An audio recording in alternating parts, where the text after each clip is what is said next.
Hey everybody, it's JJ and we're back again for another ASUS PC DIY hardware live stream. So really excited to be able to go ahead and kind of wrap out our overall initial introduction to kind of our AM5 series based motherboards. These are of course going to be for the next generation of AMD Ryzen 7000 series CPUs, of course based on that Zen 4 based microarchitecture. And of course these are going to be all X670E based motherboards. So if you guys have any questions regarding any of the boards that we've already talked about or essentially already shown off, I would recommend checking out those dedicated streams that we already have available right now. You can find those actually on the YouTube channel. So that would include the ROG Crosshair series of boards, which would be both the Extreme and the Hero, as well as also the Gene if you're looking for a micro ATX or smaller form factor based build.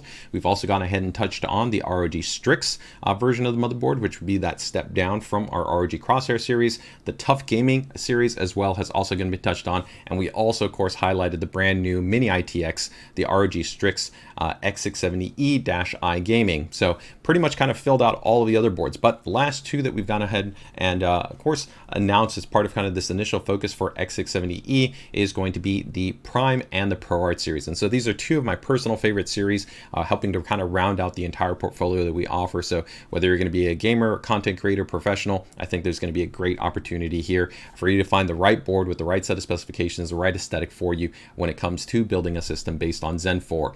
So let's get ready to go ahead and kick things off. Let's see who we have joining us here on the stream. We've got Pa Jamar, I believe. Hi, how you doing there? Christopher, happy to have you here on the stream. Thank you so much. We've got Rolf joining us here. Rolf Halberg, thanks so much for joining us here on the stream as well. Looks like we've got Amigo Designs saying hello. Thank you so much. And we've also got Shuriquil. Hopefully I'm saying that right.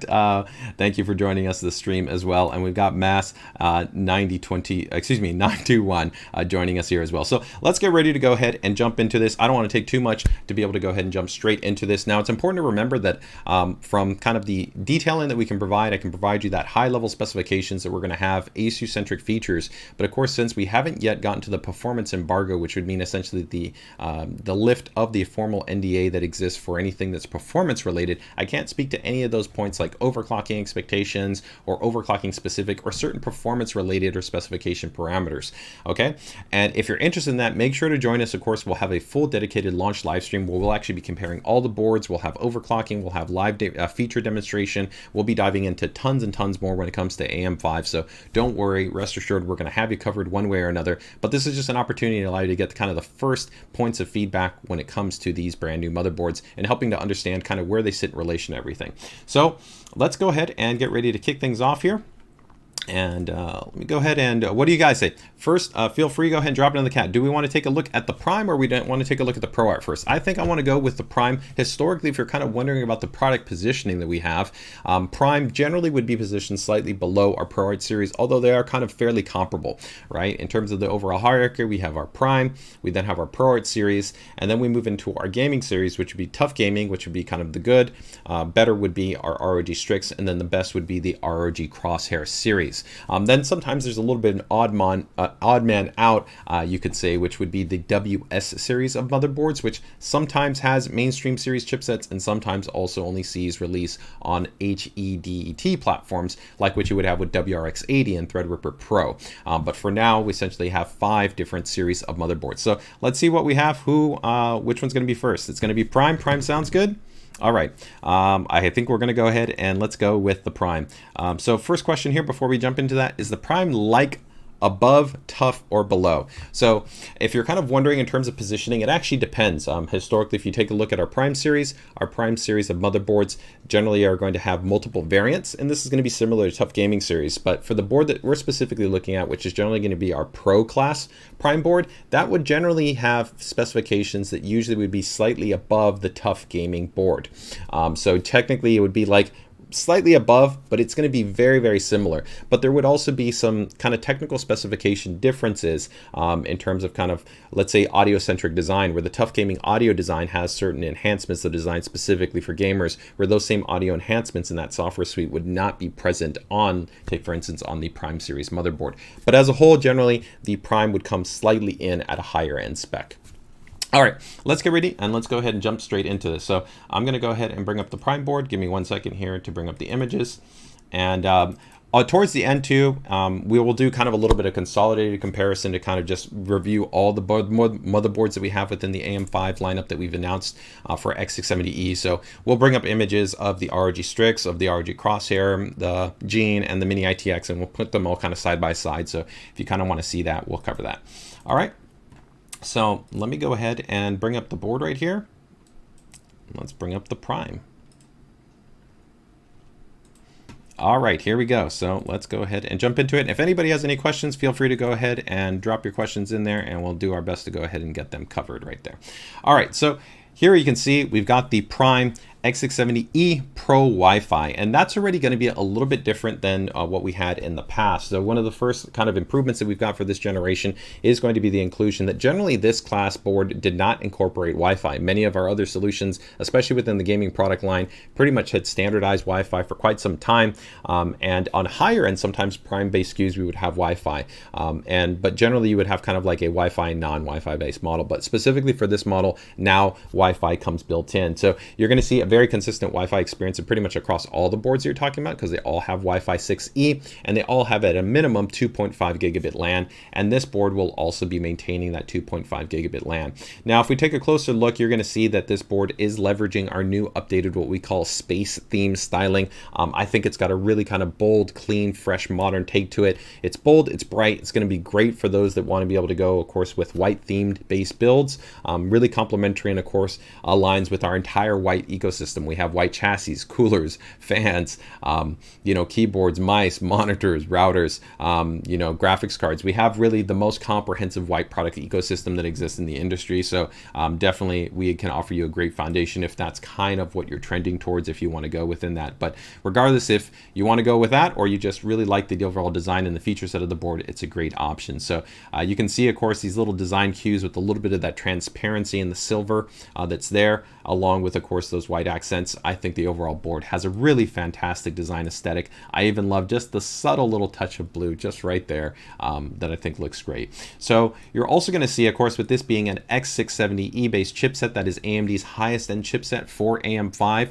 you're going to have a focus on massive IO and as well as storage support. So with AM5, of course, you have the implementation support for PCI Gen 5, DDR5, high-speed base USB, and that's going to be really present on this motherboard. So if we go ahead and just kind of give a little bit of a tour topology, let's go ahead and first, finish out the aesthetic design, which you can see, like I said, it's got that really clean, of course, design aesthetic. And you're also going to notice subtle points that tie into the design aesthetic will be like the integrated IO shield, right? The large, robust dual contact VRM heatsinks, which of course make contact with the VRM assembly. We'll talk a little bit more about the VRM assembly in a little bit, right? And then of course, all the heatsinks that are present there, not only from a design aesthetic standpoint, but a functional standpoint. And don't worry, we're going to talk about the maximum M.2 configuration and how this kind of compares to other boards and whatnot. So don't worry about that. So first, let's go ahead and jump into power design, and then I'm going to go ahead and jump into the chat and comments and just see if anybody has any questions that I haven't gotten into. And keep in mind, we are going to be touching on connectivity, so we'll be talking about the ports, we'll be talking about M.2, we'll be talking about networking, the audio, the isolated audio design, and then Q design elements that we have on here. So first and foremost, though, in terms of the overall power topology that you've got on the board, this is a very, very performant-based VRM. So the VRM is going to be the voltage regulation modules, right, that are under here. That's going to be your power stages, and that is also, of course, aligned with the capacitors and the inductors, and also the PWM. That all kind of ties in together, of course, with the UEFI, the trace layout, and the overall PCB design to be able to give us a great experience when we're talking about stock or overclocked configurations. You can feel confident in terms of the overall power delivery. Now, I do want to just stop there for a moment before I kind of keep diving in there, because there are some points we're going to talk a little bit more, of course, in terms of the overall power delivery information. But it's important to keep in mind that when we do talk about power delivery, again, that you don't just kind of want to limit it to the perspective of just the number of power stages or the key components that you might have on the board. For this Prime motherboard, the Prime does feature a 14+2 base team power stage configuration, and those are going to be power stages which are 70 amps. So it's extremely high performant. It's higher end than we had in the prior generation. And also the PCB design is an 8-layer base PCB, and there's also an increased copper layer count in there. It also helps with thermal dissipation requirements.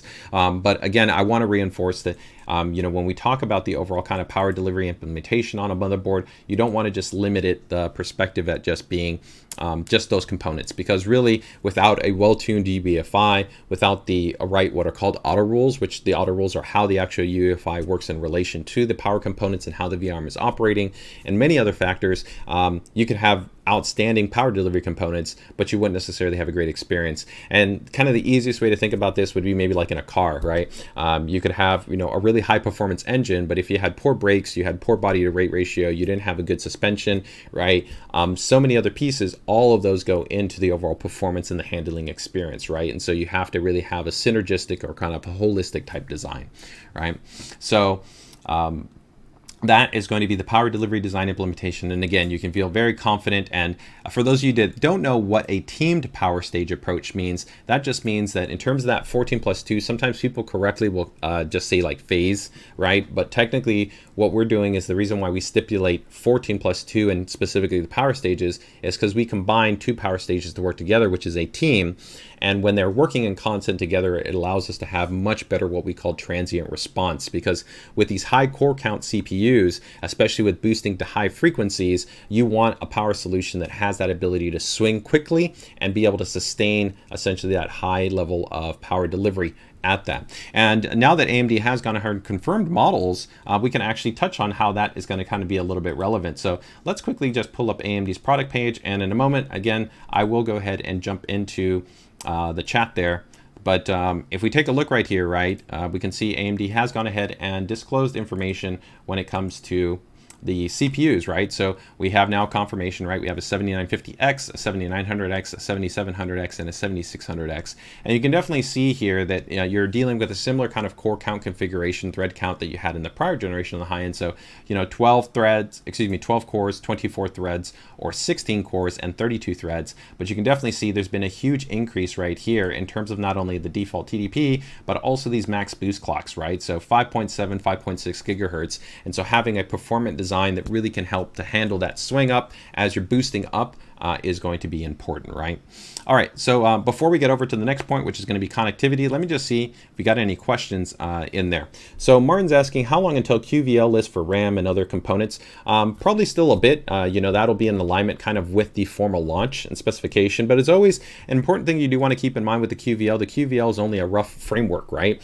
You can have tons of products that don't exist on the QVL and they're fully functional. And critically, I will give an example. I'm not referring to AM5. I'm going to use C690 as an example to this, right? But you can have actually items that are on the QVL and it doesn't necessarily mean that it will work. And what I mean by it will not necessarily guarantee that it works is memory is a good example of this, where you could have memory that we've validated at 6400 MT or 6600 MT, but you have to account for the IMC, or essentially the integrated memory controller variants. So if I were to take 10 CPUs, I might find that there might only be a small segment of those 10 CPUs that have a memory controller that can sustain a 6600 MT memory divider. So even though our motherboard's been validated for it, even though the DRAMs have been validated for it, the UEFI has been tuned to be able to support it, you could put that in there and attempt to enable it, and you could actually have a situation where it doesn't post.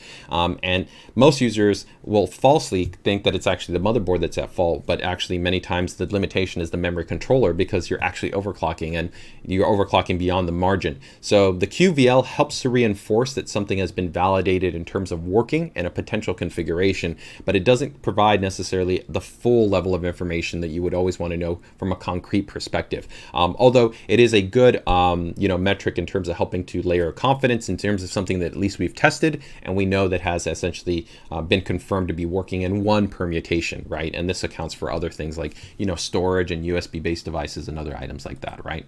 So that hopefully gives you a little bit more context in that regard. So before we get into the next part here, connectivity and USB networking, let me just see if we have some additional kind of questions that might have come in there. Will the boards launch?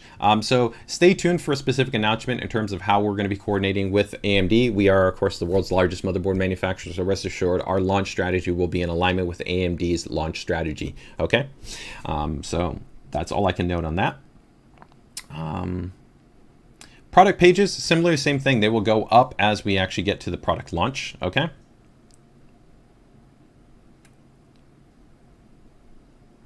Let me just see right here. Does the X670 Pro have a power button? We'll actually be talking about that in a little bit. We'll show some of the actual onboard buttons, so don't worry about that regard. Although keep in mind that because the Prime isn't generally focused as kind of like an overclocking centric board, although it is definitely capable in that regard, you can definitely still feel confident in it in that respect, okay? Lanuxia is asking, I want to know about the mini ITX board. Check out the stream that we already have on the channel that covers both the Gene and the Dash I. We went ahead and we covered those in detail, so we're going to have you covered right there. So let's go ahead and continue on here, a little journey here with the Prime board. And again, if there's more of the questions come up, then feel free to go ahead and ask. And for anybody that might have questions that are independent of the Prime and the ProArt, I'll save those towards the end because I do want to have this stream be focused on this board. So in terms of USB and connectivity, of course, a really big update for this platform and this chipset is, of course, going to be just expansive support in terms of I/O connectivity. So if we actually take a look here at the back, we're going to have here you can see you got your HDMI and you got your DP, and then here you're going to have your 3 Type-C. So this is going to be 2, 4, and then 6, and then 10. So there's going to be a total of actually 10 ports that are going to be on the rear of the motherboard. So you've got tons of support in terms of expansion. So if you want to be able to go ahead and put USB hubs, if you want to be able to go ahead and attach VR, your mice, your mirrorless camera, switches, whatever it might be, you're going to really have a huge number of USB ports available to you. So there's going to be 10 ports that are going to be on here on the rear.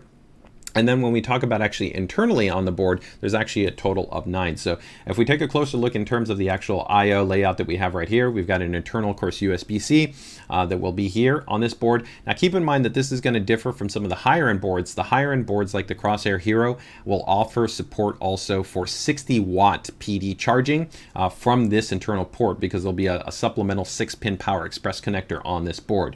So this will be great if you want to be able to, of course, connect something like a front USB storage device or of course any type of peripherals. But if you want that high 60-watt based charging, then you would want to be looking at one of our other motherboards that features that. You're going to have, of course, your legacy standard, still high speed 5 gigabit USB base 3 connection that's going to be also on this board. So you've got the USB-C and then you have your legacy right there. As we move down, of course, here, you're going to see that you've got then 3 internal USB 2 headers that are going to be on the board, and that's going to give you a lot of flexibility for things like your AIO coolers, so like our ROG Strix LC, our Tough Gaming LC, the Ryu Jin, the Ryu 3, right? Any one of our cooling solutions, or maybe you want to go with the Tower Heatsink, but Tower Heatsinks would generally not use any of these, or something like more maybe complex ARGB fan controller could also be utilizing these USB 2 internal headers. Okay, so again, 3 right there.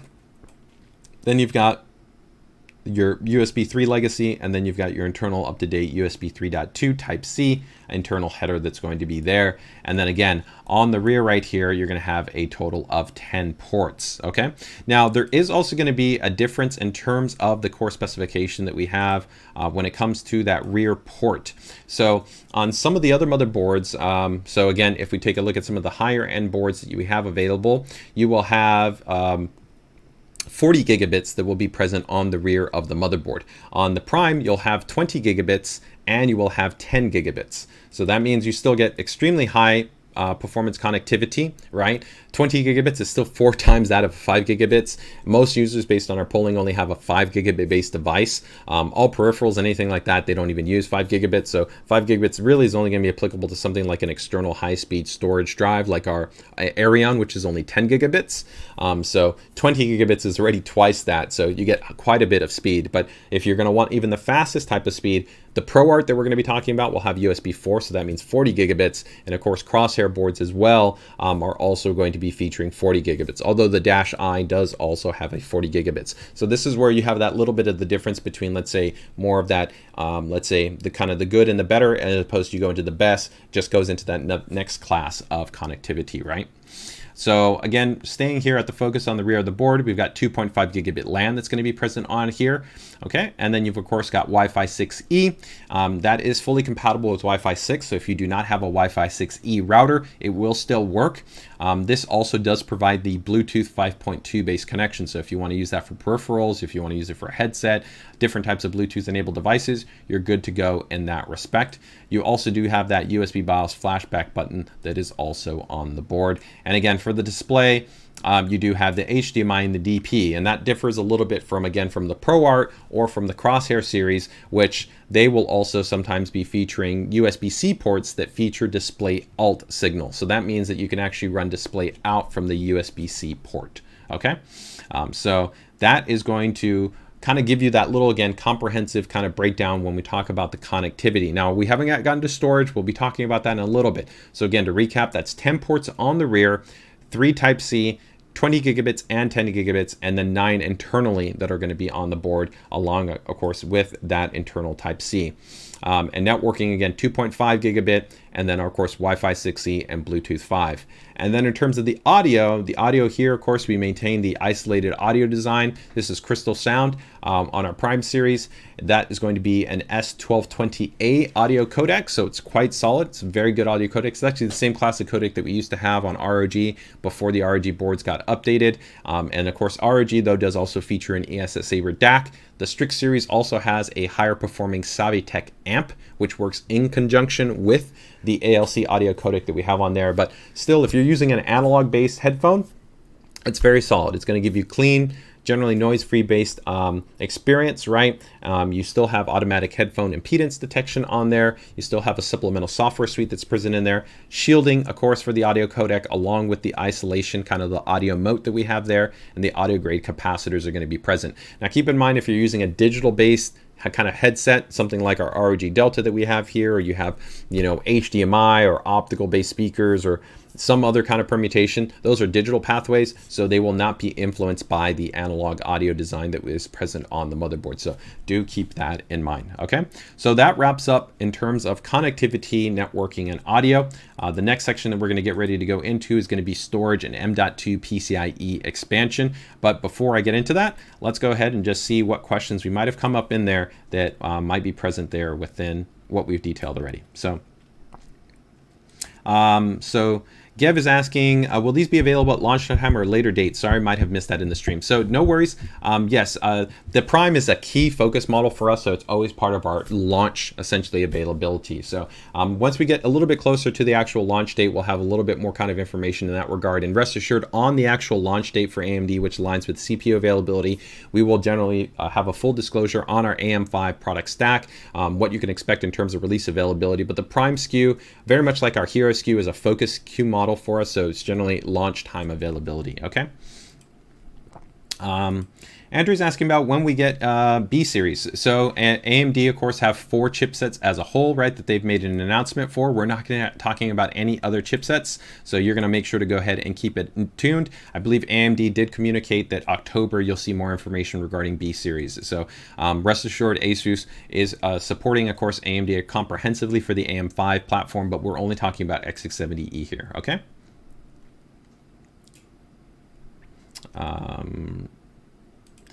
MSRP, we will not be talking about any MSRP. That'll be essentially pretty much in alignment with channel launch, right? So once the boards are available, you'll find out on the MSRP pricing, okay?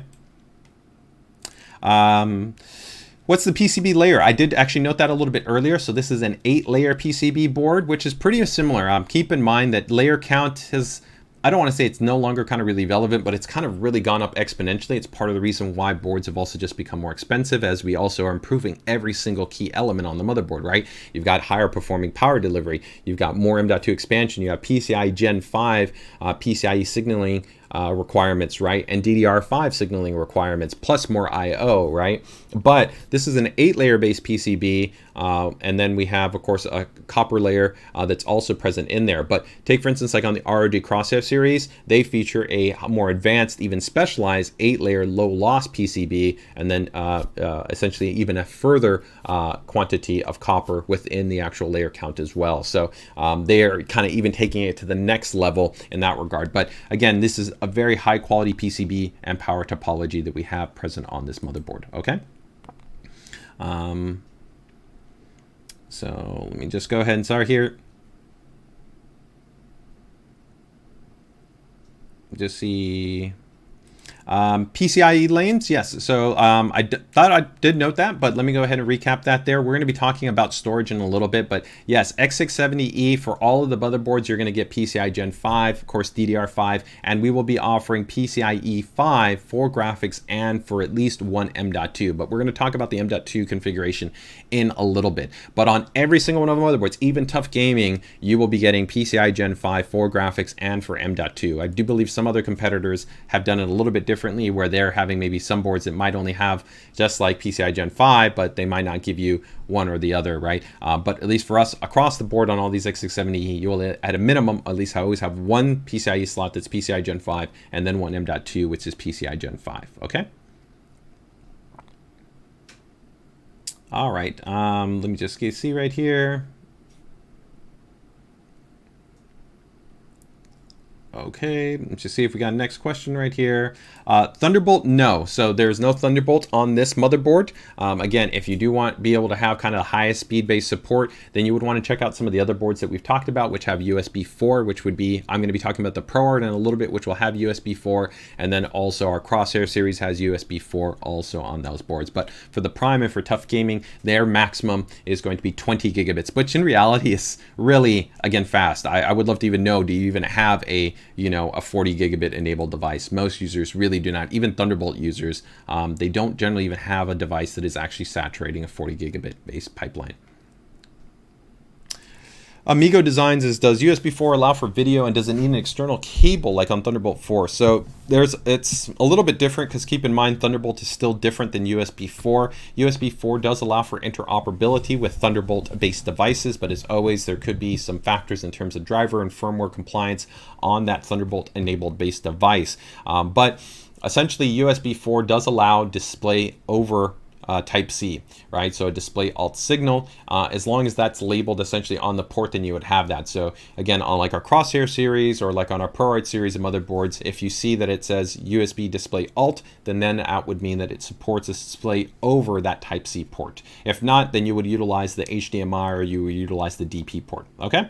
All right, let's go ahead and keep moving this along. I will, again, if anybody has any other questions, feel free to go ahead and drop them in the chat, but I want to keep talking about here now storage and expansion, because this is always a big point of interest. So of course on prior generations you only had, on X570 you had 2 M.2, and so here we've pretty much doubled it. We're giving you 4 M.2 based SSDs that are available to you, and the other big upgrade is you're going to see is that all 4 M.2 are going to fully support heat sinks. So you're going to get really great thermal performance. They're all going to feature our Q-latch design, which means that of course you have that easy kind of just tool-free experience where you just take off the heat sink, you can angle in the M.2 SSD, you can lock it into place, and you're good to go. So it's a very simple and easy experience when it comes to installing your M.2 based SSDs. And as I noted, you will have, of course, your PCIe expansion support here for PCI Gen 5. So one full PCI Gen 5 by 16, and then you're going to also, of course, have support for PCI Gen 5 M.2 based SSD. And then, of course, you can also see here that you've got your M.2 based SSDs underneath these corresponding heatsinks. So again, a total of 4 drives will be supported on here. These are also featuring our captive screw design, which I really love. What that means is the captive screw is that when you actually remove the heatsink, the screws will stay affixed to the heatsink, so they won't fall off, which I really like. So even when you lift it, you can angle in the drive. You don't have to worry about anything being lost. These are also actually larger screw, and you can see that they're threaded for both Phillips or flathead, so or cross or flathead. So it gives you even a little bit more flexibility for the screwdriver to make sure that you don't kind of strip out the screw. You don't have to worry about that. You can get it locked into place, and you will be good to go in that regard. Okay, so I will be jumping into questions there in a moment, so give me 1 second and we'll make sure to cover anybody that has any questions on the M.2 based configuration, so no worries in that regard, okay? But one other thing is just going to be confirmation in terms of kind of the remainder of the configuration for the M.2 based SSDs. Sorry, give me 1 second here. Let me go back to this. So configuration, there will be one PCI Gen 5, two PCI Gen 4, and then one PCI Gen 3. One PCI Gen 5 and one PCI Gen 4 are mapped to the CPU, and then the two others would be to the chipset, okay? So that is going to be your configuration. You then have got two SATA ports over here, and then you've got two SATA ports over here. So that's going to give you a total of 4 SATA ports. So 4 SATA ports or 4 M.2 base SSDs, and then you've got your, of course, physical by 16 slot, and then you've got 2 secondary PCIe expansion slots. Keep in mind that while this is a physical by 16, electrically it is not a by 16. And you always can tell that if you get really close or you flip a motherboard over, you can see that the pins are not present there. So that helps you to know the difference between the electrical and the physical based PCIe layout. Now, last but not least, this doesn't directly attach to kind of course, PCIe graphics card support, but I do want to touch on it, although we'll recap it here in our Q design. But this board does come now included with our Q release design, so that means that little ejection button design, it's a really great option where you can just hold down that button, and that will help to engage a mechanism right here to be able to go ahead and allow you to easily remove or eject the graphics card. So you don't have to worry about kind of using a sprudger tool or maybe like a credit card or something else to attempt to try to eject the graphics card. So that can really help to streamline and simplify the overall process.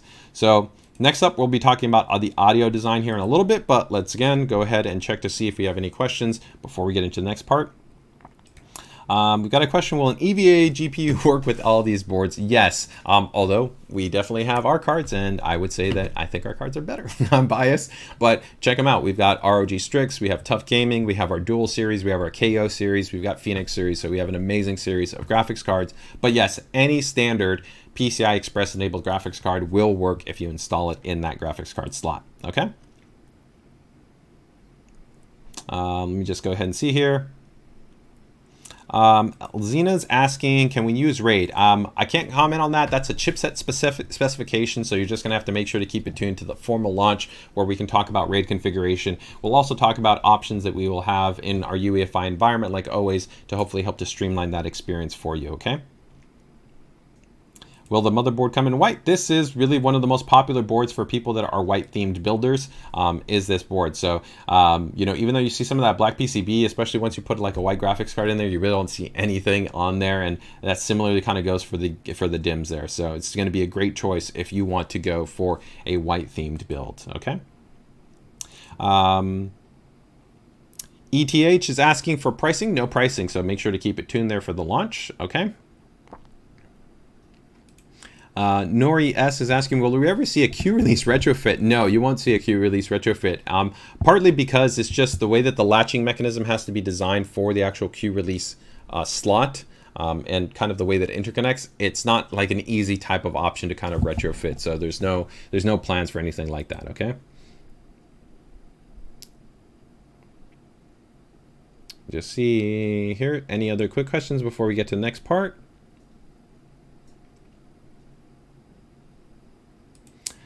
Ken is saying he'd love to see another follow-up collaboration. Thanks for your feedback. So we, of course, are getting ready to launch Demon Slayer, which will be our next IP collaboration, and we've been collecting feedback from more users. So as always, we just tell people, make sure to keep it tuned, and you'll see what we'll see. Okay.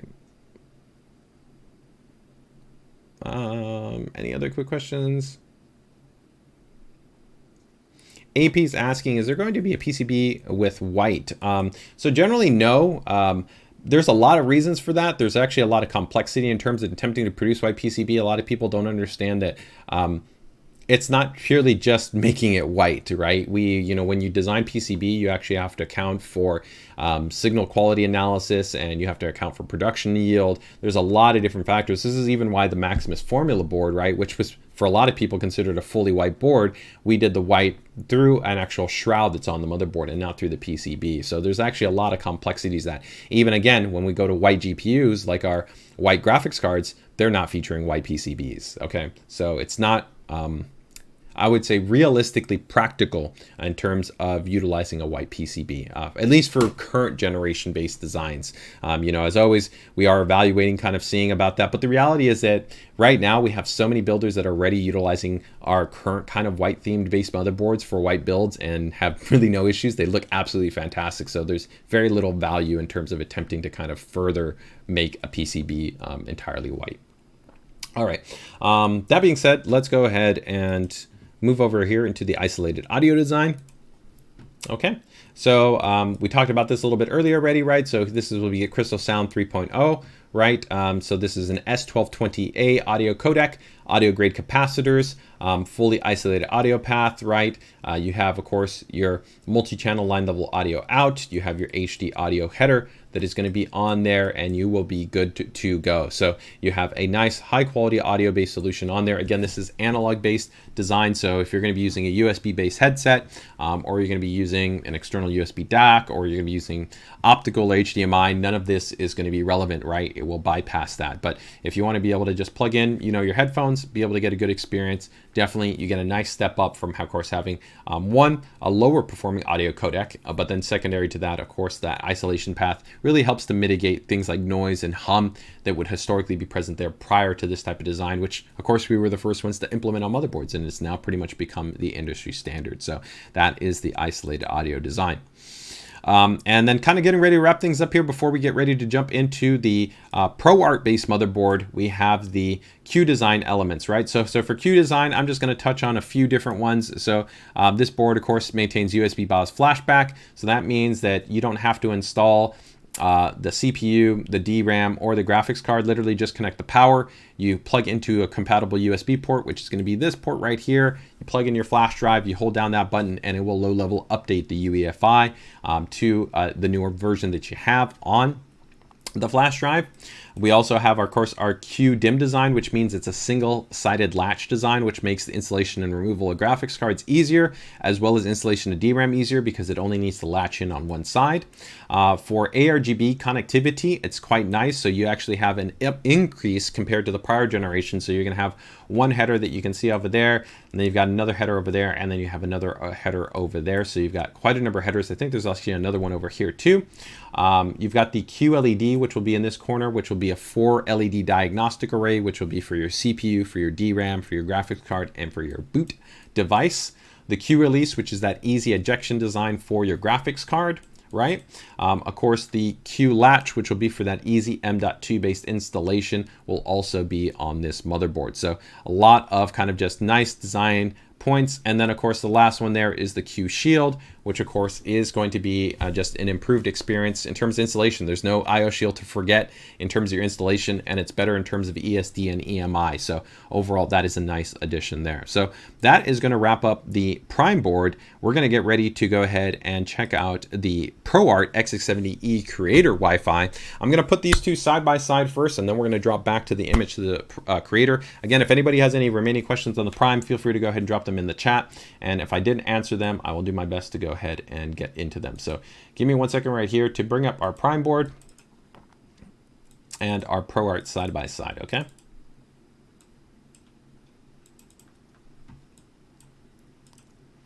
All right, so let's go ahead and put these two side by side, and you can kind of take a look, see what they look like.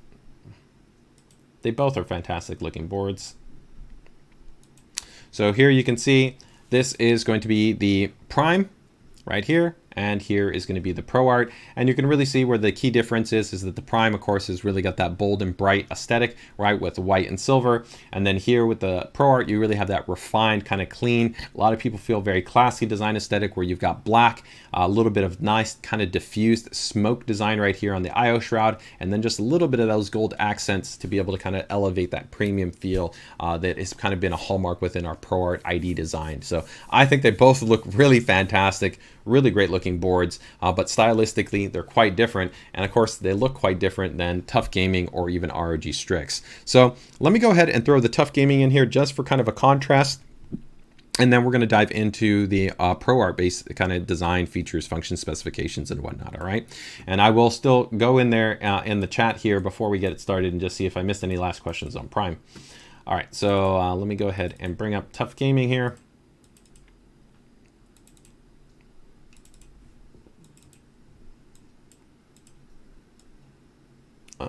Let's see.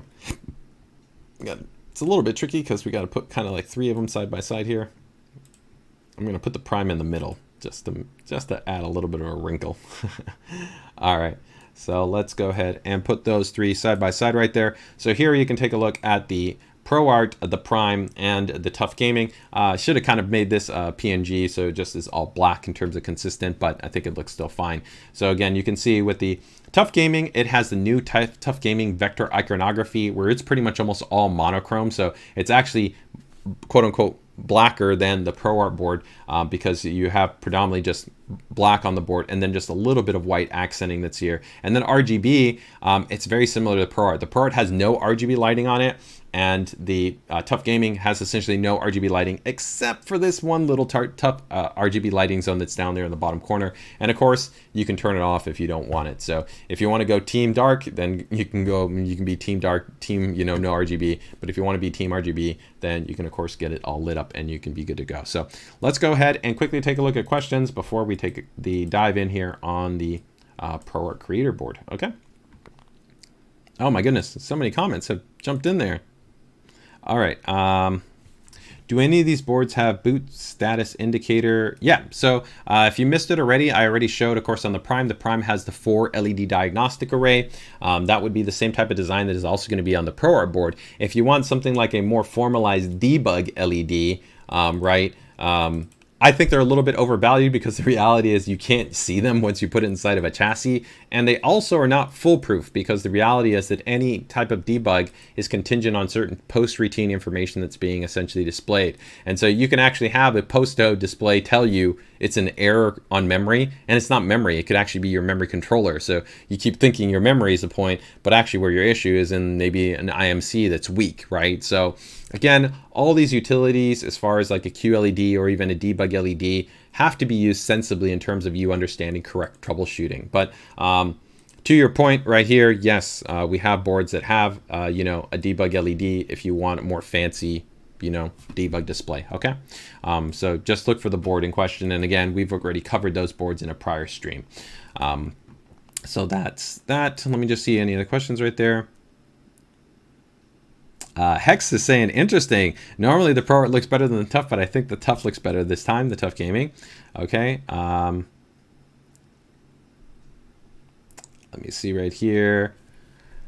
Did the Prime have a, yes, the Prime have a power button. I did forget that. So let me go ahead and go back there. That's a great point because I did say I was going to cover that, didn't I? So,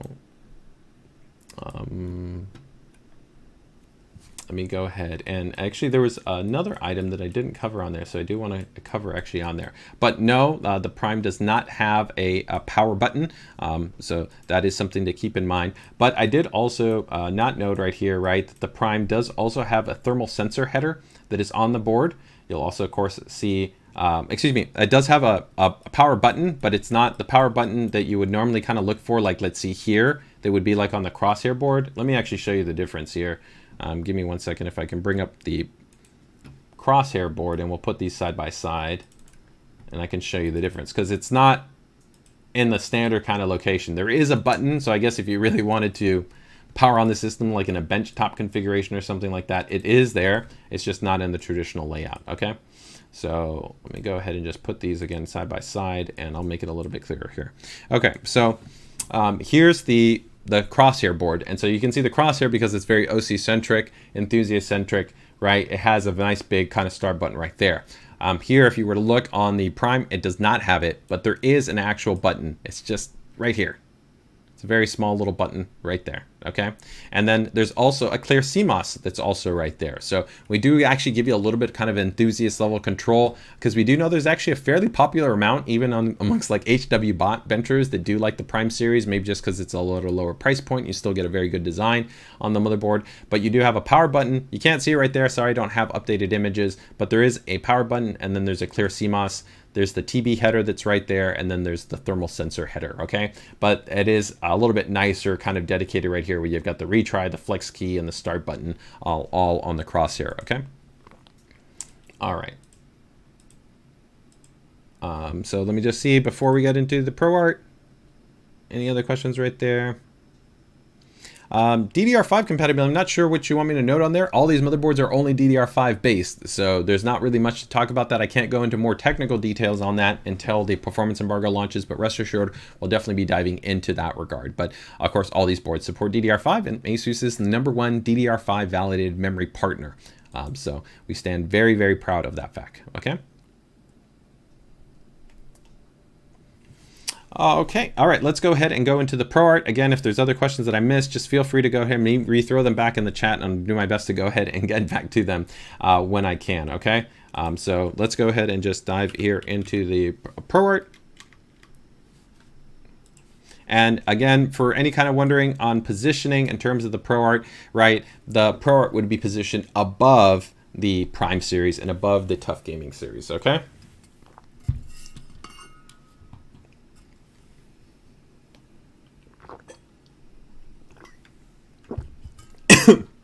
Excuse me.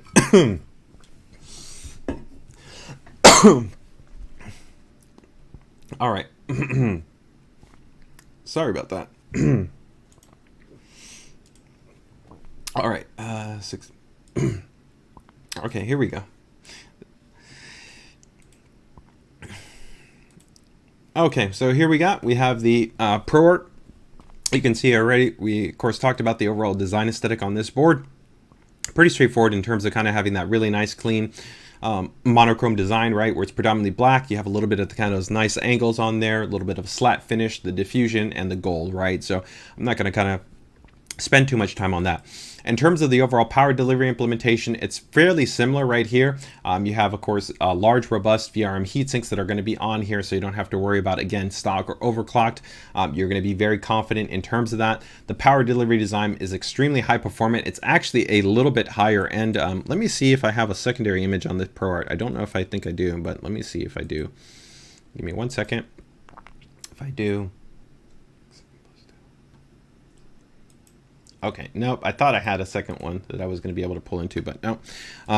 So this is going to be a little bit higher in terms of the configuration. This is a 16+2 teamed power stage configuration versus the other, which is a 14+2. They're both using 70 amp based power stages. So very similar in terms of the overall kind of performance, in terms of the overall power delivery design, right? Again, teamed power stage and holistic design implementation. So again, you can feel comfortable and confident. It doesn't matter whether you want to put in the 7950X in here or you want to put any of the other Ryzen 7000 series CPUs, so you can feel confident and comfortable that you're going to be able to have a stable and reliable experience when it comes to that.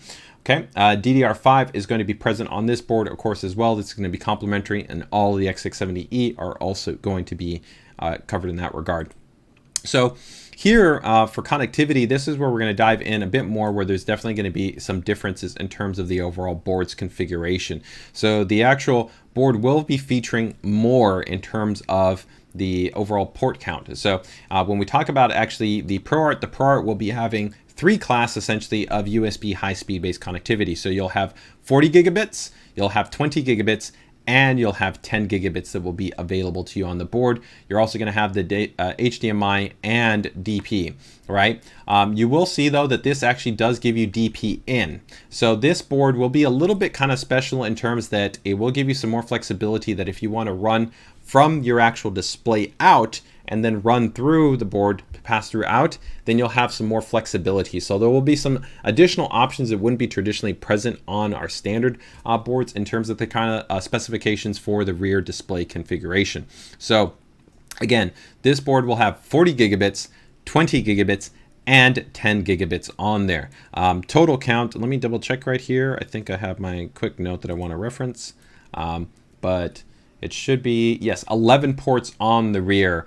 So you've got quite a number of ports that are going to be there on the back, and including your Type-C. So you got your Type-C, Type-C, Type-C. You can see 4, and then you've got your other sets right there. Now this will also feature dual LAN. So you have 10 gigabit networking and 2.5 gigabit networking, Wi-Fi 6E, and Bluetooth 5.2. So a lot of connectivity there. And then internally as well on this board, you'll see that big change where we talked about here, where you've got the 20 gigabits internally, which would be an upgrade also on this internal USB-C.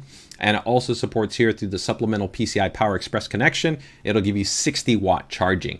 So if you wanted to like quick charge, you know, our Zenfone 9 or ROG Phone 6, or if you want to even like quick charge like a Zephyrus G14, right, you have 60 watts through Quick Charge 4 Plus. So you just have to connect the PCI Express power, and then that can be supported through that port. Although keep in mind that your chassis does need support that certification in terms of the cable. Okay, some chassis, they might only certify the cable for like 5 gigabits non-USB power delivery. So do keep that in mind, right? So 60 watts and 20 gigabits there, right? You've got 11 ports that are going to be on the rear. Again, 40, 20, and 10. Display port in, as well as USB Type-C out also on that board.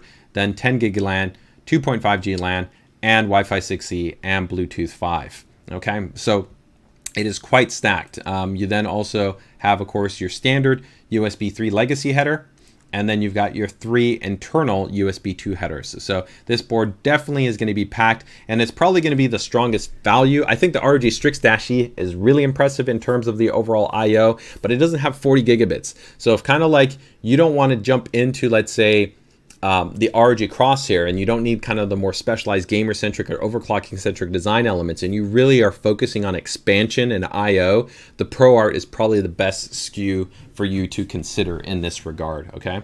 And then from there, in terms of the isolated audio design, this board features a very similar type of isolated audio design to the Prime series, Crystal Sound, S21220A, Nichicon audio grade capacitors, shielded audio codec, and the isolated audio path are also present on this board. So pretty much consistent in terms of that overall design. So again, a lot to recap there in terms of the connectivity. So again, 40 gigabits, 20 gigabits, and 10 gigabits. And it's important to keep in mind that the 20 gigabits you have both here on the inside and on the rear, right? So not all boards will always give you that 20 gigabits both internally and on the rear, okay? All right, so before we go into storage expansion, because there's going to be some more things to keep in mind in storage expansion on this board versus they were on the Prime, and I'll bring the two boards side by side to dive a little bit more into this. But let's go ahead and take a look here and just see if we have any questions. Rastel says, nice. Okay, I definitely agree with that. SATA ports, don't worry, we're going to be talking about SATA ports in a moment with the M.2. So I always try to break SATA, PCIe, and M.2 together. So that's part of kind of storage. So we'll be talking about that just in a moment, okay? What's the difference between the ProArt and the Crosshair on the VRM? So it's actually, there's quite a number of the differences. To be honest, again, from a performance perspective, if you were to put any one of the 4 AMD CPUs in this board, in a Crosshair board, they're going to pretty much perform parity. There's not a technical difference in terms of stability or reliability. Performance, the Crosshair board might come out a little bit faster because it's tuned a little bit tighter, but the Crosshair is our flagship series board, so they're going to feature the highest VRM. So they have actually a higher power stage count, right? So it's an 18 plus 2, take for instance, so that's higher. Then it's 110 amp power stages. Then you also have 10K rated capacitors, a different class of also capacitors, and then microfine alloy chokes. Then there's the 8-layer low loss PCB. There's differential dye sense monitoring. There's a lot of little other elements that go into that kind of take that into a whole nother class, but this is still a very, very, very good VRM based design, okay? So asking about the PCI lanes, we're going to be talking about that in a little bit, so don't worry about that. What does the display port in mean? That's going to be in situations where some users might have like a graphics card, and so they're going to run their graphics card. So see here, if I take like a graphics card right here, and they're going to take the display up from the graphics card and they would run it to a display in on the motherboard, because then they want to use the USB 4 to maybe run that out into like a Thunderbolt hub or like a Thunderbolt enabled monitor that we offer or something like that. So they want to kind of reduce the cable count and have a specific cable that kind of passes through everything. So that is the benefit that you would have with the display port in, okay?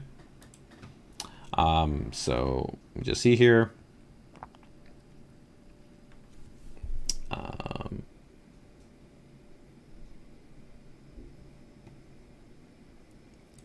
Let me see. Sorry, there's a lot of questions that came up there, so I'm trying to make sure I can cover them into before, and we're going to jump again here in a little bit to talk about the storage. So somebody I think asked about, hold on. The 10 gigabit port uses, it's a Marvel. It's the AQ 10 gigabit Ethernet controller that we have on that board. And we also do have our ASUS Control Center Express technology, which is a form of out-of-band management. So if you do want to be able to have out-of-band management support, that is also another cool feature that is present on the ProArt series, okay? All right, we're going to get ready to go into the PCIe expansion. Somebody's asking about UEFI fan curves. Yes, all of our motherboards all support ASUS Fan Expert, or what we call QFan, within our UEFI BIOS, and we'll actually have a live demo of that for the launch. We've actually made a little bit of additional enhancements, predominantly within the OS environment, although there will be some stuff that is present also in the UEFI that we'll be touching on when we get closer to the launch. But yes, if you don't want to use the software, which I think is actually at a loss, but if you do want to be able to just set up custom fan curves with your own points, you want to have temp input mapping, which is limited to multiple temp inputs, but not with the GPU. You know, fan ramping policy, fan calibration, all of that is available within the UEFI. Okay. All right. So you can just see right there. Okay, let's go ahead and go into the next part about the ProArt here. So give me a second here, and we're going to get closer a little bit in, because we're going to talk about how there's a breakdown in terms of the M.2 and then also for the graphics, okay? So let's bring back up our picture here. And we're going to go to storage. Okay, so now here for storage. So on this board, you're going to see that the layout is a little bit different. And if I bring up the Prime, you'll notice that here, the actual board makes an upgrade in terms of having 2 PCIe by 16 slots. But then you also see there's actually a third. The difference, though, is that actually these slots are designed to optimally give you actually more bandwidth in terms of the configuration. So in some of the other boards, you might see like a physical by 16 and then another by 16, but might be physical, but it might not be designed to be able to run, let's say, like in a by 8 by 8 type configuration. Here, you will have more flexibility in that regard. So here there's going to be a by 16 and a by 16, and supporting essentially more flexibility in terms of like a high performance, maybe something like an add-in card that might be like a quad gigabit Ethernet card, maybe a GPU acceleration card, maybe a high HDMI multi-port capture card. There's a lot of different types of configurations that we see with content creators where they might need another high speed kind of IO sensitive port, and both of these actually support PCI Gen 5, okay? So that is going to be a difference specifically in the ProArt, where you have dual PCI Gen 5 support. This board also will give you up to 4 M.2s that will also be supported in here, but it will support 2 PCI Gen 5 M.2 based SSDs, and then the other will of course drop down to then your PCI Gen 4 base specifications. So it's going to be similar, right? It'll seem similar, but there's quite a bit of an upgrade, right? Where this board will give you essentially more bandwidth for more type of varied configurations or for a higher level of performance. So again, if you wanted to have 2 fast next generation PCI Gen 5 M.2 SSDs, that would be available to you on this board, right?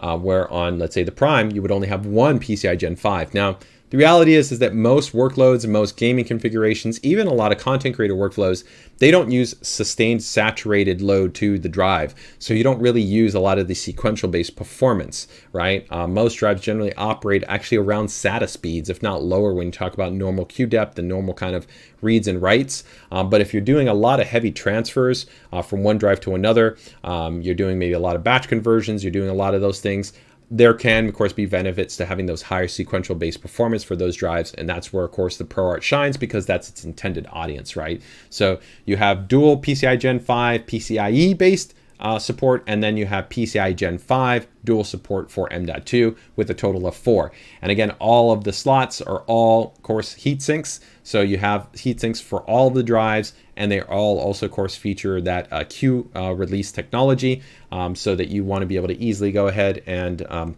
Q latch to be able to easily install your M.2 SSDs. And it does also have the same kind of feature that's on the other boards, right, where you have the Q release. So if you want to be able to easily eject the graphics card, then that is also going to be on there. On the SATA side, you're going to have 2 ports right there, and then you're going to have 2 ports right there. So yes, it is less than in our prior generation where we might have had even 6 or 8. But of course, if you really did want to add more SATA, you could add that through in either add-in card, right? In either one of these slots if you needed maybe more SATA ports. So do keep that in mind. But our focus here was really on what the majority of creators had been asking for, which is more M.2 based expansion. And so that's the reason why we prioritize, let's say, M.2 versus SATA. Okay, so that is going to round out that expansion. So as a recap, you're going to have dual Gen 5 PCIe, you're going to have dual M.2, Gen 5, and up to 4 M.2 in total. And of course, 3 slots that are in terms of their PCIe, the Q release that is also present right there, and then 4 SATA ports. Okay, so that takes us through all of that storage. So let me just go ahead and see any other questions that might have come up right there.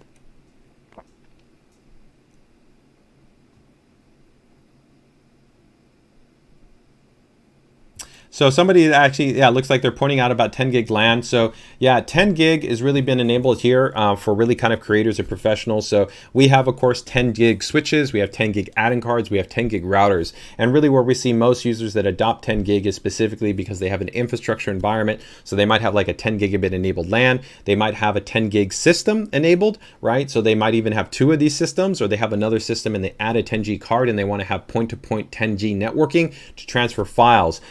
For normal users and normal workflow scenarios, 2.5 gigabit is already significantly faster than 1 gigabit, and it's a great choice. And you also don't have to replace standard cabling, right? And you don't have to have more expensive switches or other kind of setup configurations, but it's really kind of creator-centric focused, okay? When will we start releasing these boards to the public? They'll be in alignment with AMD's chipset launch, so make sure to keep tuned for that later in September, okay? Just go ahead and see here. Sorry, there's a lot of comments that might have popped in there, so I just want to try to see if I can get to other comments that might have came up in there.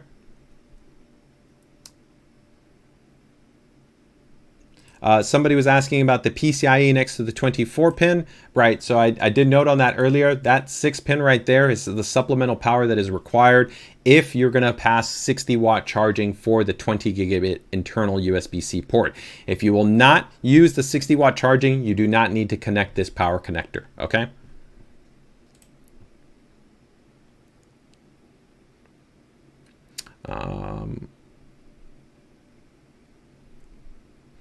Okay, let me just see right here, sorry. Are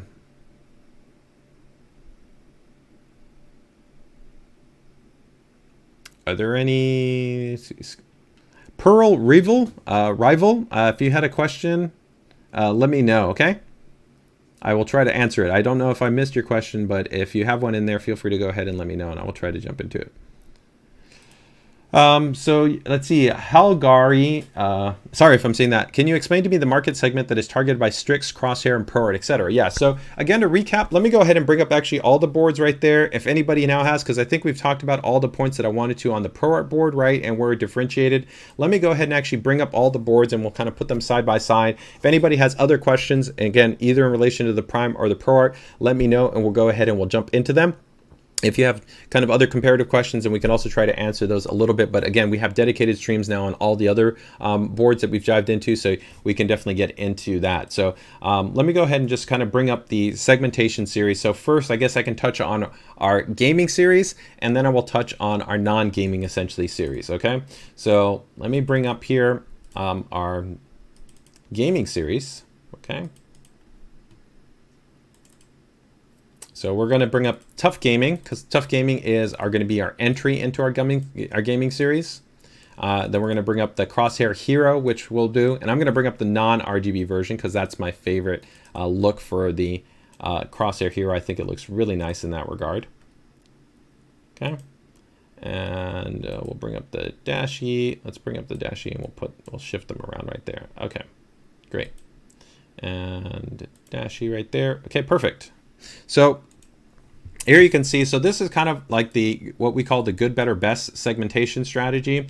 So all 3 of these boards right here are going to be part of our good, better, best strategy for gaming, right? So gaming is the largest part of the PC DIY market, right? When you talk about generally building your own PC. So we have 3 different series that are priced accordingly. So Tough Gaming will be price, the lowest price point. I can't go into pricing, but it will be the lowest of these three, right? Then we move into ROG Strix, and then we move into ROG Crosshair. Now, again, from a performance and kind of stability standpoint, all of the boards will be parity. It doesn't matter when we talk about, you know, the flagship 7950X in here versus the 7950X in here. They will perform essentially almost identically. The Crosshair and the ROG series might be tuned a little bit synthetically, that they have a little bit higher performance. But the main reason why we essentially offer the different class of boards is that Tough Gaming is designed very much for people that might have a little bit more of aggressive budget. They're looking for a really great value in terms of kind of the core features, functions, and specifications, but they don't maybe need things like specialized overclocking headers. Maybe they don't want more advanced specialized like polymo multi-layered RGB lighting. They don't need USB 40 gigabits because they're fine if they have like 10 ports on the motherboard and they're all already USB 3.2, right? So it becomes a balancing act, is what are the features, functions, and specifications that you want, right? Take, for instance, also something like on an ROG board, you might have advanced more what's called differential dye sense voltage monitoring. That's a feature that an overclocker really might like in terms of getting a fine-tuned overclock dialed in to be the most efficient. But you know, that's not necessarily needed on this board. Or there's dedicated water cooling zone headers that we have here for flow and inlet and outlet monitoring.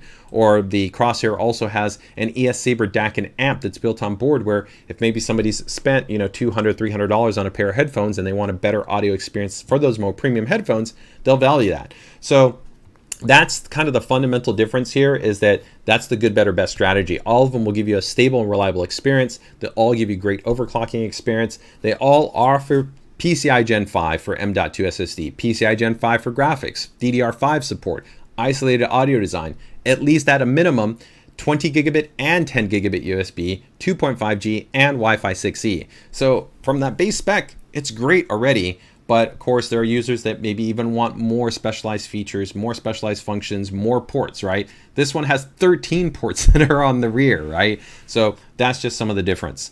And then if we then dive into comparing that to our other, let's take a look again at the ProArt and the Prime. The ProArt and the Prime, we segment the Prime as kind of, I would say, our kind of jack of all trades, and some people would say the master of none, but I think it's a really well balanced board.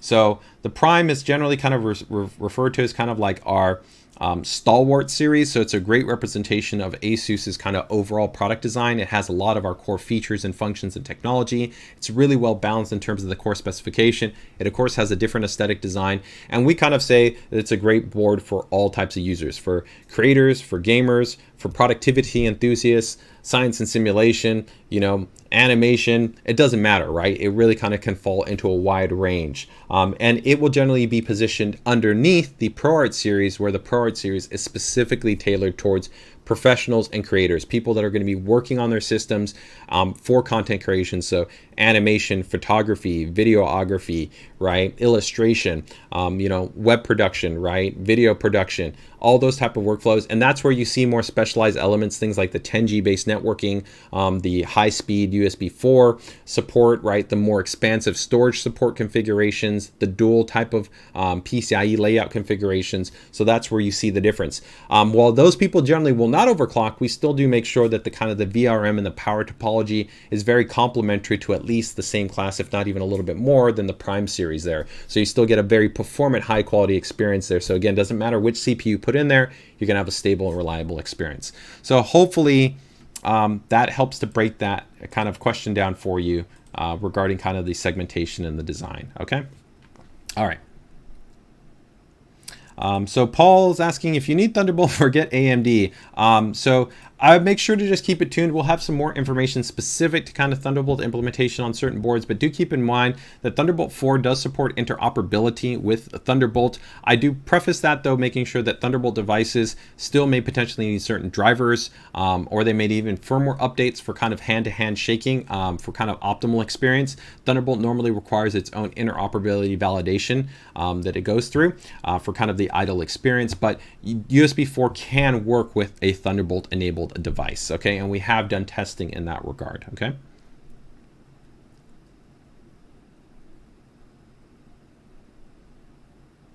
Runaway's asking is I'm looking at the Prime for the color, but if the Strix and the Crosshair have better OC support. So I wouldn't necessarily say better OC support. They definitely are going to have more specialized OC options, and we'll definitely be talking about those at the launch when we talk about overclocking kind of features, functions, and design. If you're really kind of a tweaker, then I would say that the ROG series is going to be preferred. But rest assured, I've shown overclocking on, like say just Intel and even prior AMD, where, you can really feel comfortable and confident that you're going to have a great DRAM overclocking experience and a great DRAM CPU overclocking experience. But there will be specifically more specialized options that will be on ROG boards that for users that want to dive into those, they will appreciate those elements, okay?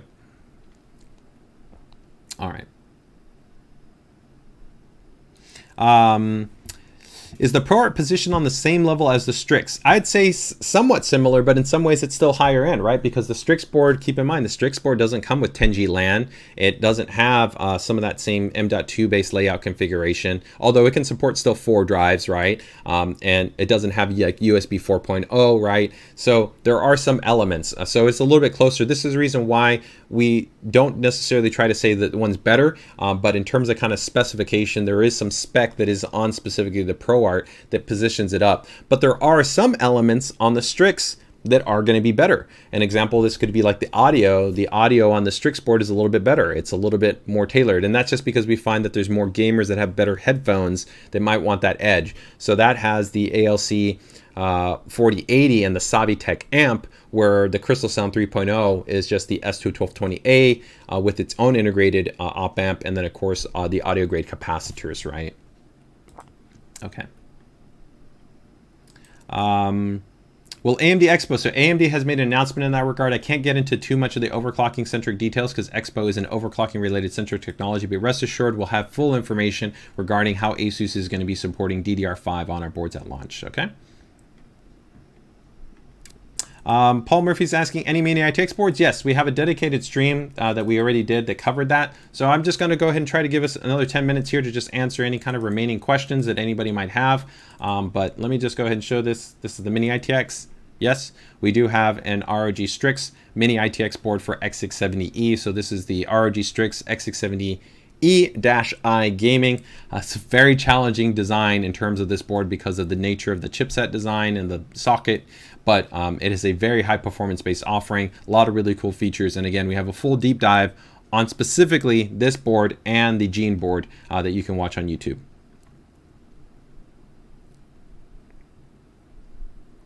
Is the ProArt better than Prime? I would say that the Prime is a very good spec board, but the ProArt does feature more advanced specifications. Like you got the USB 4, you got the 60-watt charging, you have the more robust PCIe expansion support and M.2 expansion support, the 10 gigabit LAN. So yes, I would say that it is a higher end board.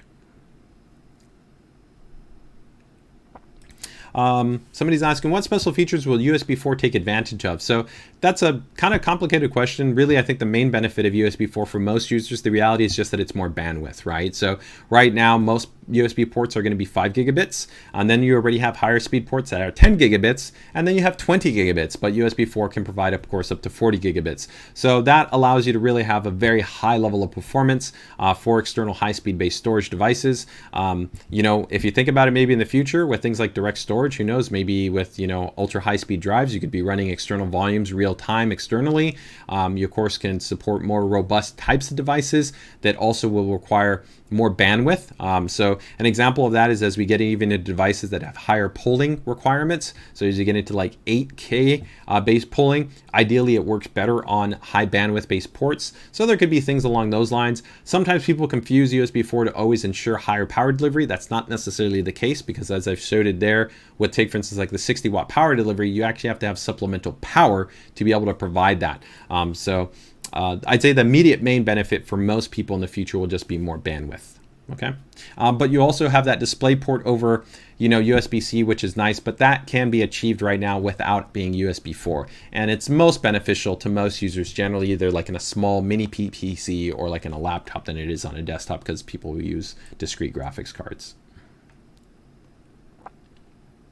Somebody's asking about PCI bifurcation support and Hyper M.2 expansion. I will be specifically talking about in the launch live stream, but I'm not going to be going into today's stream. But rest assured, we will be talking about that and our Hyper M.2 card. Okay. Are you going to be releasing any expansion cards for USB 4? We have some things we're maybe potentially designing and developing that could be leveraging USB 4, but nothing to discuss at this point.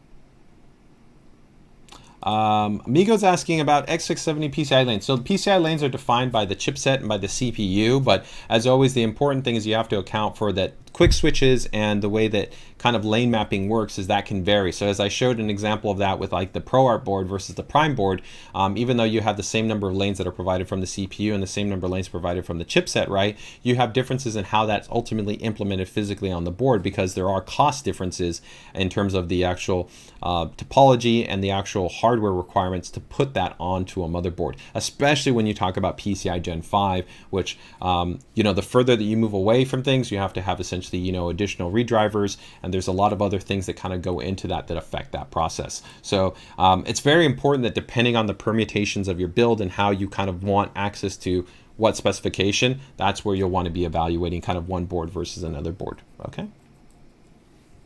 Somebody was asking, no SPDIF on the Prime. That is correct. Yeah, there's no optical out on the Prime, right?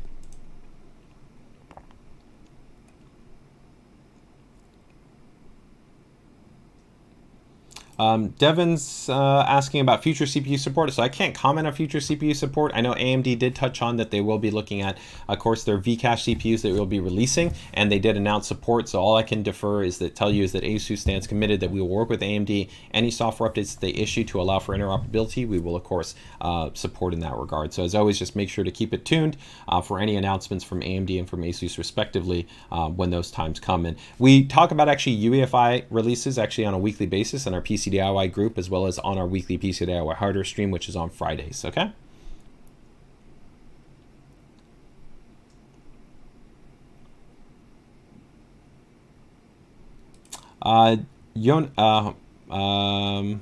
Jonas is asking, tell me about the price. I can't give you any pricing details, okay? But of course, you can expect that B650 will be cheaper than X670 or X670E respectively, right? Okay. All right. So I think that probably wraps things up. Unless anybody has any other questions that I might have missed down there at the bottom, I think that we've covered most of the points here. Mini ITX, I did already show off the Mini ITX. I can go ahead and show that off one more time in case you want to see that. So yes, we do have a Mini ITX board. We do have a stream right now on YouTube, so if you're interested in checking it out, just go ahead and check it out on YouTube. It's covers for both the ROG Crosshair Gene, which is a micro ATX, and then we have the ROG Strix-I, which is a mini ITX. Okay. All I can tell you in terms of any other motherboards, just make sure to keep it tuned for the AM5 announcement, kind of for the platform launch, and we'll have a full dedicated live stream that will cover everything in terms of anything else that you may be wondering about what ASUS may be doing for AM5 based boards. That's an interesting thing. DSD audio support. I don't believe technically there is, I think technically the DSD can be supported through like the ESS Saber DAC that's present on the Crosshair boards, but whether or not the driver has been formalized, and then also you have to have the software layer that actually does the decoding. So whether you're using something like, Rune or JRiver Media or something like that, I would have to double check on that. So if you're really interested in finding out about that, if you were going to use that, I would find that most people that would probably be playing back DSD would be using an external DAC. But if you wanted to play it locally on your system, let me see if I can go ahead and confirm that. You can feel free to go ahead and email me or tag me in the PCDIY group, tag me in a post, or email me at pcdiy@asus.com. Okay.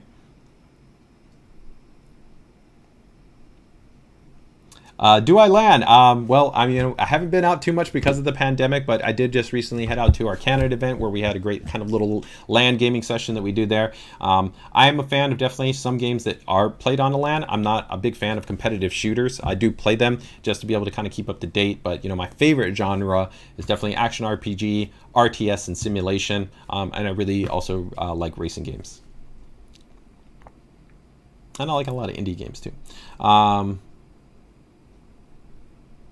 All right, so let me go ahead and just let's go with last 3 questions before we wrap things up here. So got a question right here from Walter Blackridge. For running a DAW, interesting, okay, with 50 plus tracks, and sample libraries must be loaded ASAP before inspiration. Yes, I would say in your situation, just because I would expect with a DAW, right, in that type of situation, you're going to want more flexibility in terms of the I/O configuration, in terms of the storage support. So I do think I would probably be taking a look at the ProArt, but also the Prime still would be a very solid choice. I mean, the only reason why you would really want to move to the ProArt would be, I think, 3 reasons. One, you really need that you need that USB 4, right, to potentially maybe integrate Thunderbolt interoperability and support. 2, right, if you need the 10G, and then 3, you needed that more flexible kind of storage expansion support, right? But if you didn't and you just were fine with USB 10 gigabits or 20 gigabits and still the PCI Gen 5, the DDR5, and the CPU performance, I think the Prime would be a great option for you. So that would probably be my recommendation, but it does sound that if you can't take advantage of those other points, that the ProArt would be a good choice for you. All right, let's go with our second question right there. Let's just see here. Somebody asking about any other ROG crosshair boards. I can't tell you, just make sure to go ahead and keep it tuned there. Somebody asking about anything price reduction on other motherboards. I don't expect that, but what I can tell you is that we have already begun to adjust our AM4 based boards, right? So overall, we're going to be maintaining AM4 for quite some time because AMD will still actively be supporting through CPU production, and AM4 is still a very performant and it's a great chipset and platform, right? So we will still maintain actually refresh B450 series, B550, and X570 series motherboards. But there are some SKUs, because they kind of sit into a higher end positioning, that we may actually push out. So an example of that is like our Crosshair X570 Extreme. We've already EOL'd that, right? So it's no longer actively available because most people that would be buying in that segment would be buying in the new kind of higher end platform. But, you know, very popular base boards that we might have, so something like, you know, an ROG Strix certain board, or a Tough Gaming Plus or Pro board, or even like the standard Crosshair Hero, you would see being that maintained for some time. And pricing has already actually come down quite aggressively on those boards over, you know, the last few months. So I don't necessarily expect that you would see any change in that regard, okay? All right, let's go and see if we got one other question right there. Somebody's asking about pre-orders. Not at this time.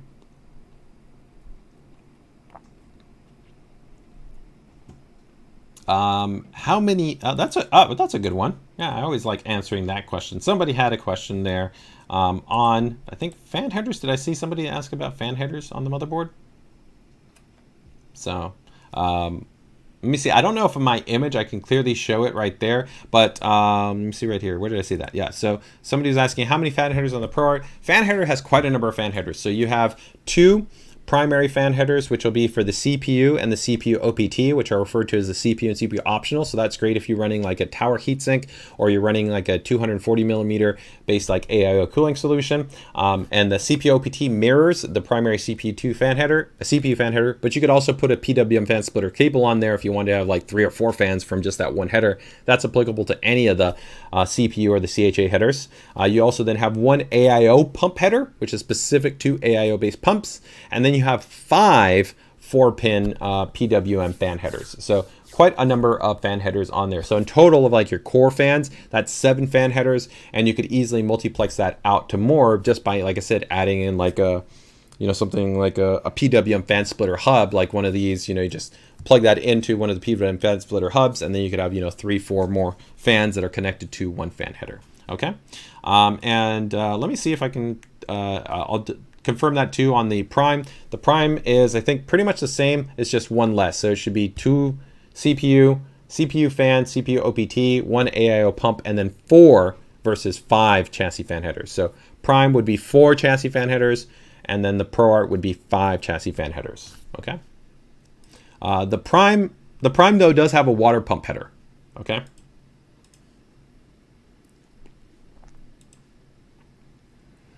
All right. Does the ProArt also have a temp sensor? Ooh, that's a good one. I don't actually remember offhand. Let me check to see if I have that in my notes. I do believe it should have an OPT temp sensor. There should be 1 OPT temp sensor if I remember correctly. Let me just quickly see if I can check that. If not, make sure to go ahead and ping me in the group. You can do a post, or you can go ahead. Nope, thermal sensor header. Yep, I was correct. It does have an OPT temp sensor. So it's just like the Prime board. It does have a temp sensor on there. Okay. All right. All right, let's go. Last question here before we wrap up this stream. I was looking at getting an Core i9 12900K. That's a fantastic processor. Alder Lake is definitely a monster in terms of performance. For gaming, editing, and streaming, would it be better to get one of these or one of the new AMD CPUs? You know, that's a hard thing to say. I think they're going to be both outstanding in terms of performance. Of course, we manufacture both platforms, Intel or AMD. My recommendation is, if you're not necessarily sure, you know, maybe just wait until the review embargo comes out for AMD, and then take a look at your workflow. You know, different applications sometimes have different benefits in terms of, maybe there's looking for AI acceleration. Intel has done a fantastic job in terms of AI instruction sets. You could also be seeing maybe benefits in terms of the frequency or the load balancing based on the architecture and the number of cores and threads that you have available. And then even DRAM bandwidth, depending on overclocking parameters. We see some applications that use heavy decompression and compression can benefit from actually frequency in terms of memory. So that could be another factor there, but that very much depends, right? You know, some programs are very different than other programs, right? Like Blender is different than Lightroom, which is different than DaVinci Resolve, which is different than, you know, Illustrator. You know, so it very much depends on your program. So I think, you know, take a look at information once the reviews are available and see, you know, which platform and which architecture and which set of specifications are most complementary to, you know, your workflow and your application use. Okay.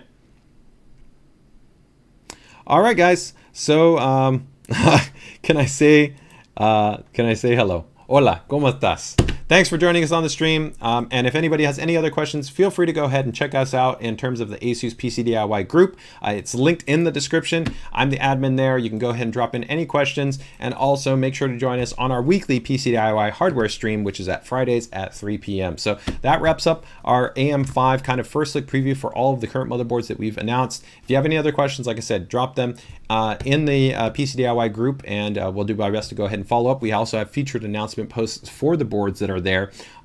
And you'll also have a lot of content coming. Once the actual launch embargo happens, we'll have a dedicated launch live stream that will go over all the boards with all technical details. We'll talk about all kinds of other aspects in terms of, you know, lane mapping, bifurcation, overclocking, DRAM. We'll have live demos. We'll have comparison stacks where we'll compare one board to the other, and a lot of other details. So make sure to keep it tuned with that. All right, everybody, take care, take it easy, enjoy the rest of your day.